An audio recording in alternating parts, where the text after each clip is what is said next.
오늘 함께 보실 말씀 시편 19편 8절 말씀입니다.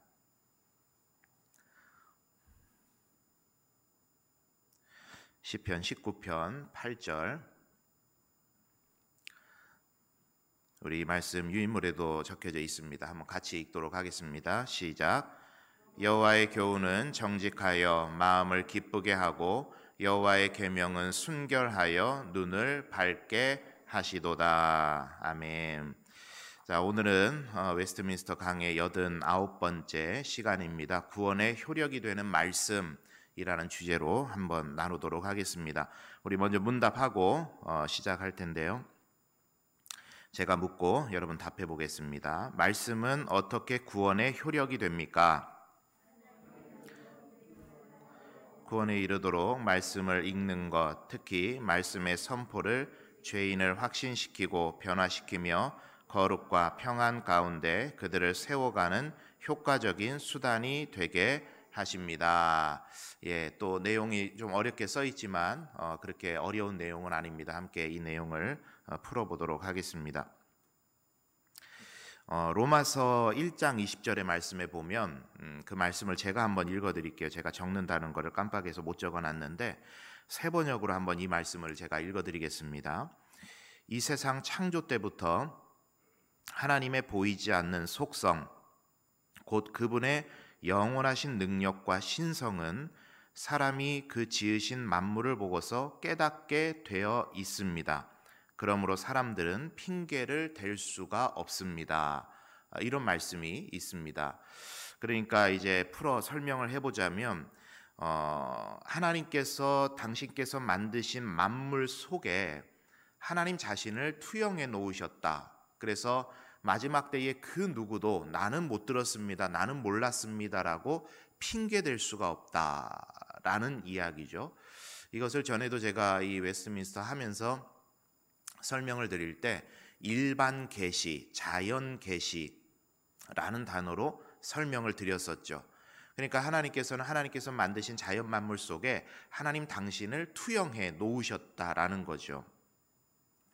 그래서 지난 시간에 제가 말씀을 드렸던 것처럼 우리가 대단한 자연 광경을 대한다든지 아니면 하나님께서 만드신 인간의 아름다운 목소리를 통해서 찬양이라든지 라이브 공연이라든지 하는 이런 어떤 우리의 영혼을 울릴 수 있는 감동스러운 장면들을 대하게 될 때 우리는 거기서 은혜를 받았다 이렇게 표현을 하고는 하죠. 은혜가 된다. 하나님 만드신 자연 세계를 보니까 은혜가 된다. 와, 하나님께서 사람에게 이렇게 아름다운 목소리를 주셨다. 그것 자체가 은혜가 된다. 이렇게 이야기를 할 수가 있습니다.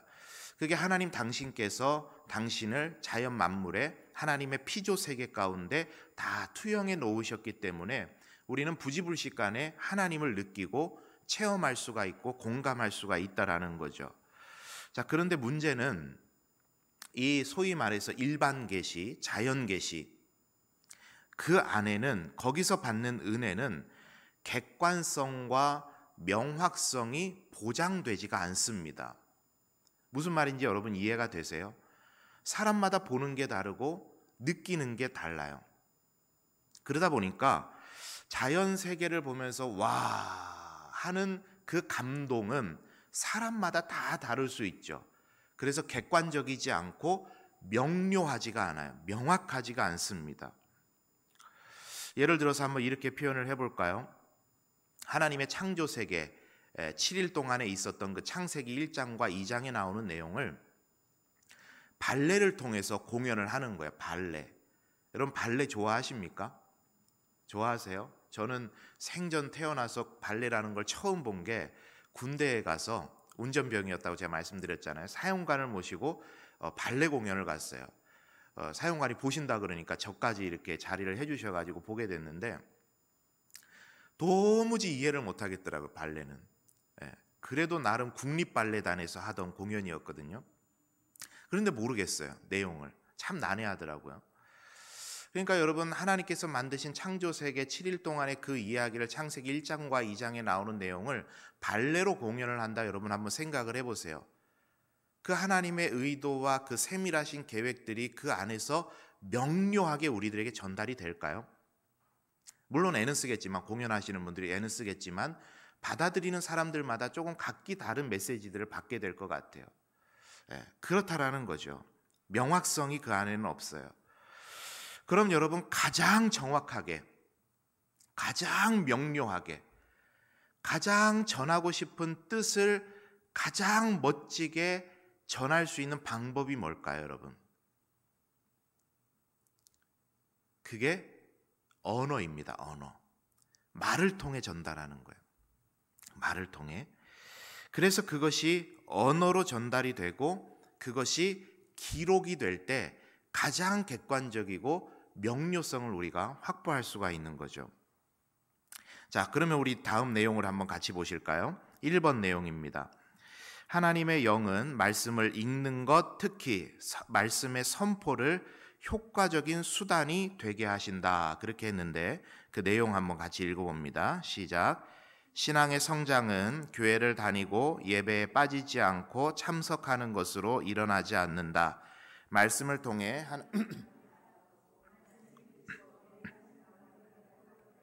신앙의 성장이 일어나는 것이다. 특히 이 말씀을 읽고 그 말씀이 선포되는 자리에서 성령께서는 강하게 역사하셔서 변화의 자리로 이끌어 가신다. 자, 가장 명확하게 하나님의 뜻을 전달할 수 있는 언어를 통해 하나님은 하나님의 생각과 뜻들을 나타내셨고 이것이 기록된 66권의 하나님의 말씀입니다. 그래서 예전에는 하나님께서는 구전되는 말씀, 사람들의 입과 입을 통해서 전달되던 그 말씀들을 이제는 기록해서 우리들에게 허락을 해주셨고, 그래서 하나님의 영으로 감동이 된 인간 저자들을 통해서 66권의 성경 말씀을 기록을 하셨습니다.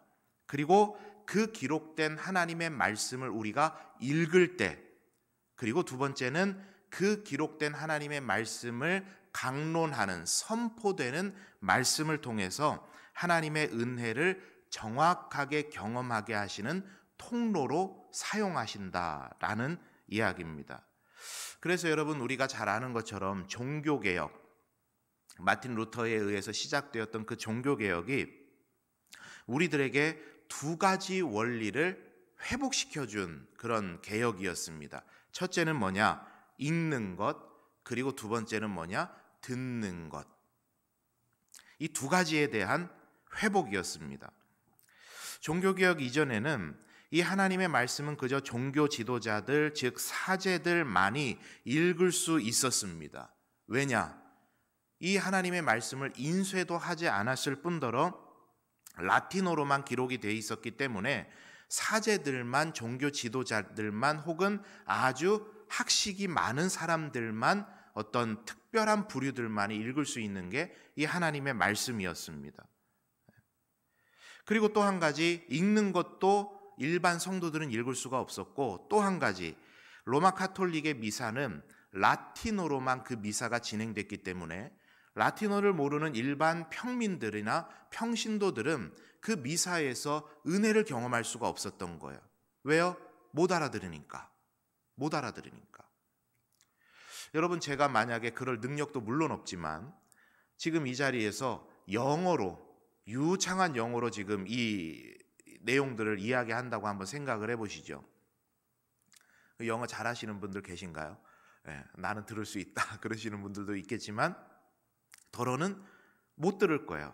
못 들으면 은혜 받겠어요? 무슨 소리 하나, 그냥 앉아 계시다가 가는 거 아니겠습니까? 마찬가지였던 거예요. 듣는 것도 굉장히 많은 제약이 있었죠.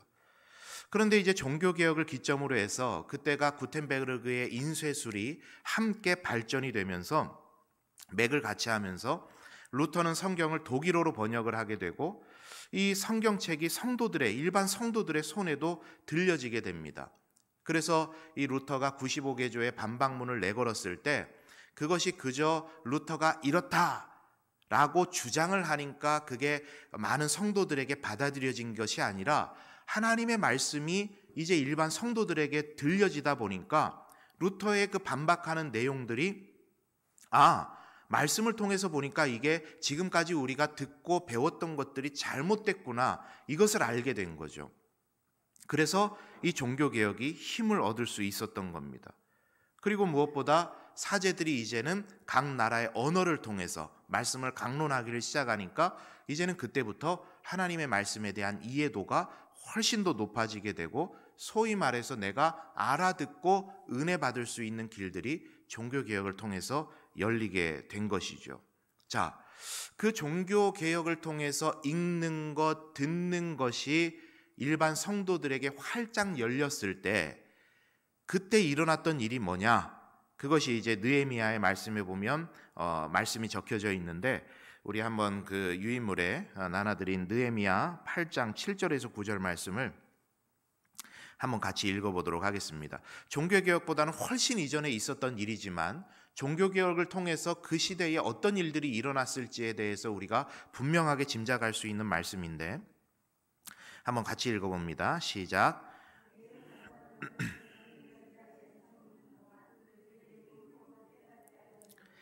하나님의 율법책을 낭독하고 그 뜻을 해석하여 백성에게 그 낭독하는 것을 다 깨닫게 하니 백성이 율법의 말씀을 듣고 다 우는지라. 자, 성경에 훨씬 이전 구약시대에 기록된 이 말씀이지만 종교개혁을 통해서 이런 일들이 일어난 거야. 이제는 종교개혁자들을 통해서 하나님의 말씀이 내가 알아들을 수 있는 말씀들로 선포되고, 그리고 그 말씀들을 내가 알아들을 수 있는 언어로 말씀을 통해 확인하게 되면서 그 말씀 앞에서 그 성도들의 마음의 개혁, 교회의 개혁, 삶의 개혁이 시작되게 되었던 거죠. 그러니까 중요한 게 뭡니까, 여러분? 언어를 통해서 하나님의 말씀이 우리들에게 전달되는 그 통로가 굉장히 중요했다라는 겁니다. 그래서 여러분, 우리가 말씀을 읽는다는 것은 개인적인 묵상의 시간들을 통해 말씀을 읽는 것에 해당이 되겠죠. 말씀을 듣는다는 것은 여러분 무엇이 해당이 될까요? 강론하는 말씀, 그러니까 설교의 단상을 통해서 목사의 입을 통해 전달되는 말씀. 그래서 목사들이 하는 훈련은 가장 중요한 훈련이 뭐냐면은 성언 운반 일념, 제가 전에도 한번 말씀을 드렸죠. 정장복 교수님께서 했던 그런 이 단어인데, 성언 운반 일념, 하나님의 말씀을 그대로 성도들에게 운반해 준다. 그것을 막 내 생각과 내 뜻을 막 거기다 넣어서 그것을 해석해 주는 것이 아니라 하나님의 말씀이 있는 그대로를 성도들에게 그대로 운반해 주겠다는 일념으로 설교문을 작성해야 된다. 그게 설교자들의, 목사들의 공통된 설교를 준비하는 과정입니다.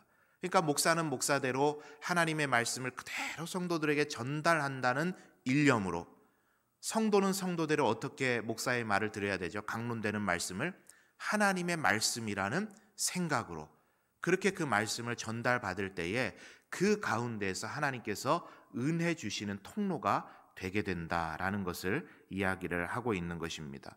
그래서 여러분, 우리 사랑하는 성도님들, 항상 이 말씀을 읽는 일을 더욱더 가까이 하시는 여러분 되시기를 바랍니다. 그리고 주일마다, 그리고 이런 기회마다, 예배 때마다 하나님의 말씀이 선포될 때 그 말씀을 사람의 말이 아닌 하나님의 말씀으로 받는 여러분 되시기를 바랍니다. 그럴 때 하나님의 은혜가 우리에게 임하게 된다라는 그런 영적인 원리를 첫 번째 과정에서 이야기를 하고 있습니다. 자, 두 번째로 한번 넘어가 보겠습니다. 뒷장에 있습니다. 성령께서 죄인을 확신시키시고 변화시키시고 세워가신다. 읽어봅니다. 시작.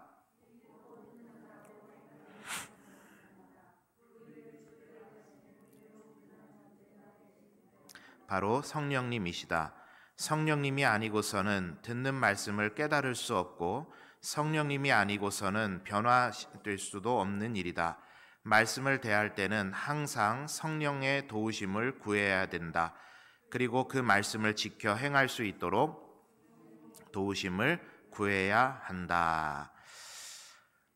우스갯소리로 하는 그 이야기 여러분도 많이 들어보셨을 텐데, 어떤 사람이 하나님의 뜻을 구하기 위해서 종종 이런 방법을 썼다는 거죠. 성경을, 눈을 감고 성경을 딱 펴고 하나를 딱 집어서 오늘 나에게 주시는 말씀이다, 이렇게 해서 하나님의 말씀을 이제 받았던 겁니다. 오늘도 어떤 중요한 일이 있어서 이제 하나님의 뜻은 무엇일까? 그래서 이제 눈을 감고 말씀을 탁 폈어요. 그리고 손으로 딱 짚은 겁니다. 마태복음 27장 5절이 나왔어요. 유다가 은을 성소에 던져놓고 물러가서 스스로 목매어 죽은지라. 깜짝 놀라가지고 이건 아닌 것 같다. 한 번 더 눈 감고 탁 펴서 짚었어요. 누가복음 10장 37절이 나왔어요. 이르되 예수께서 이르시되 가서 너도 이와 같이 하라. 또 깜짝 놀랐어요. 아니다, 삼세판이다. 이건 아니다. 눈을 감고 딱 폈습니다. 세 번째 딱 집었는데 요한복음 2장 5절 무슨 말씀일까요? 무슨 말씀을 하시든지 그대로 하라. 그래서 목매어 죽었다는 그런 웃자고 지어낸 이야기겠죠. 지어낸 이야기일 겁니다. 여러분, 하나님의 말씀은 그저 펴서 읽는다고 혹은 자신이 주관적으로 해석하고 자기 좋은 대로 받아들인다고 그것이 은혜가 되는 것은 아니에요. 마치 어두운 곳에 스탠드를 켜놓고 성경을 보는 것처럼, 책을 보는 것처럼 성령께서 그 말씀을 조명해 주셔야 그 말씀이 온전히 나에게 은혜가 되는 것입니다. 하나님의 뜻을 올바로 알 수 있는 거예요. 자신의 지식이나 자신의 감정이나 자신의 경험으로 하나님의 말씀을 막 재단해서도 안 되고 그 말씀을 자기 편한 대로 받아들여서도 안 되는 것입니다. 하나님의 말씀을 다른 사람을 정죄하는 데 사용해도 안 되고 자신의 어떤 주장을 뒷받침하는 근거로 말씀을 가져다가 사용해도 안 됩니다. 오직 성령의 조명하심을 구하고 그 말씀이 성령의 조명하심 가운데 나를 바꾸는 말씀으로 받을 때 그 말씀이 나에게 은혜가 되는 것이죠. 그래서 항상 제가 말씀드리는 게 주일 예배에 올 때도, 우리가 예배 자리에 올 때도 헐레벌떡 설교 시간에만 맞춰서 오는 것은요, 참 그 예배가 온전한 예배도 될 수가 없고 온전한 말씀에 대한 그런 은혜도 받을 수가 없는 거예요. 반드시 그게 몇 분 전이라는 기준이 있는 것은 아니지만 미리 와서 오늘 나에게 주실 말씀이 무엇인지 한번 차분히 묵상을 해보고 기도하면서 하나님, 오늘 예배 가운데 성령님 임해 주시고 오늘 듣는 말씀을 통해서 이 말씀을 통해 나에게 감화 감동 더해 주시고 혼과 영과 관절과 골수를 찔러 쪼개는 하나님의 말씀의 능력이 임하는 이 예배의 자리가 되게 해 주십시오. 그렇게 준비하면서 드리는 예배와 준비하면서 듣는 말씀과 헐레벌떡 와가지고 듣는 말씀은 질이 아주 다른 것입니다. 그렇게 들어야 되는 거죠. 성령님께서 도와주시도록. 그렇게 들을 때 이 성경에 기록된 참 의미 있는 그 말씀이 있습니다. 사도행전의 3장의 말씀에 보면 베드로의 여러 가지 설교의 말씀을 들었던 유대인들이 하나같이 마음에 찔려 했다. 성경이 그렇게 기록을 합니다. 베드로가 했던 그 설교의 내용이 뭐냐? 아브라함부터 시작해서 지금 예수 그리스도까지 이 구약의 전체의 말씀을 그 한 장에 요약해서 쫙 설명을 한 거예요. 예수 그리스도를, 복음을 증거한 겁니다. 그때 그 자리에서 그 설교를 들었던 많은 사람들이 성경이 기록하기를, 우리 한글로는 마음에 찔려 했다 이렇게 성경이 기록을 하는데, 거기에 사용된 헬라어가 카타뉘소라는 단어입니다. 이게 나의 내면을 향하는 성질이라는 의미로 쓸 때 사용되는 찔림입니다. 내 내면을 향하는 성질. 그래서 성령께서 우리의 내면의 혼과 영과 관절과 골수를 찔러 쪼개는 그 경험이 베드로의 설교를 들었던 사람들에게 일어나게 된 거예요. 그래서 그들이 뭐라고 반응을 하냐면, 마음에 찔려 형제여 우리가 어찌할꼬, 그리고 세례받고 수천 명이 하나님께로 돌아오는 기적이 일어난 거죠.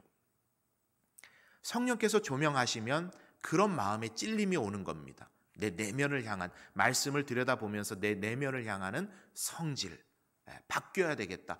내가 잘못했구나, 이런 거죠. 그런데 사도행전 9장에 가면은 스데반이 또 설교를 하는데 그 내용은 거의 비슷했어요. 구약부터 아우러서 예수 그리스도께서 오셨는데 너희들이 그 예수를 십자가에 못 박지 않았냐? 굉장히 피의 복음, 보혈의 복음을 아주 진하게 이 스데반이 전했죠. 그때 또 설교를 듣던 유대인들이 반응을 하게 되는데요. 한글로는 똑같이 번역을 했어요. 마음에 찔려 이렇게 번역을 했습니다. 그런데 이제 그 헬라어 원어를 보면은요, 디아프리온토라는 단어를 쓰는데 이거는 어떤 성질을 가리키냐면 다른 사람을 향하는 성질입니다. 그러니까 뭐죠? 소위 말하면 아니 저게 지금 저런 소리를 해? 뭐 이런 성질이 났던 거예요. 우리한테 나무라? 저게? 뭐 이런 성질. 그래서 그렇게 마음에 찔려 하니까 그 다음에 뭐라 그러죠? 앞에 사도행전에서는 마음에 찔려 형제여 우리가 어찌할꼬 이렇게 말했는데 사도행전 9장에서는 마음에 찔려 뭐라고 이어질까요, 여러분? 이를 갈거늘 이렇게 이어지는 거예요. 이를 갈았다. 누구를 향해서요? 스데반을 향해서. 스데반을 최초의 순교자로 만들어버리지 않습니까? 그러니까 여러분, 성령의 조명하심이 없는 말씀은 이게 굉장히 좋지 않은 말, 내 삶을 통해, 내 경험을 통해 해석을 해버리니까 다른 사람을 재단하는 그런 잣대가 되어버린 겁니다. 굉장히 중요한 통찰을 주는 그런 장면이죠. 그래서 요한은 요한계시록 1장에 이런 말을 했습니다. 요한계시록 1장 3절인데 그 유인물에 우리 적어놨는데 마지막으로 한번 그 말씀 함께 읽어보도록 하겠습니다. 읽어봅니다. 시작. 이 예언의 말씀을 읽는 자와 듣는 자와 그 가운데 기록한 것을 지키는 자는 복이 있나니 때가 가까움이라. 여러분 이렇게 생각하시면 돼요. 말씀의 3종 세트. 말씀의 3종 세트. 거기 보니까 3종 세트 뭐 나오죠? 읽는 자와 듣는 자와 그 가운데 기록한 것을 뭐 하는 자? 지키는 자는 복이 있다. 이것이 말씀을 받아들이는 3종 세트입니다. 말씀을 읽고 그리고 선포되는 말씀을 듣고 그리고 마지막에 중요한 게 뭐죠? 그걸로 그치는 게 아니라 그 말씀에 기록된 대로 지켜 행하는 자가 복이 있다. 그렇게 말을 하고 있는 것입니다. 우리 사랑하는 성도님들, 여러분들 말씀을 읽으실 때 그리고 주일 예배, 수요 예배, 새벽 예배를 통해서 강론되는 말씀을 들으실 때 항상 성령의 도우심을 구하시면서 말씀을 대하시는 여러분의 삶의 자리가 다 되시기를 바랍니다. 말씀을 정리하겠습니다. 한 집사님과 대화를 하는데 그 집사님께서 저한테 이런 이야기를 하시더라고요.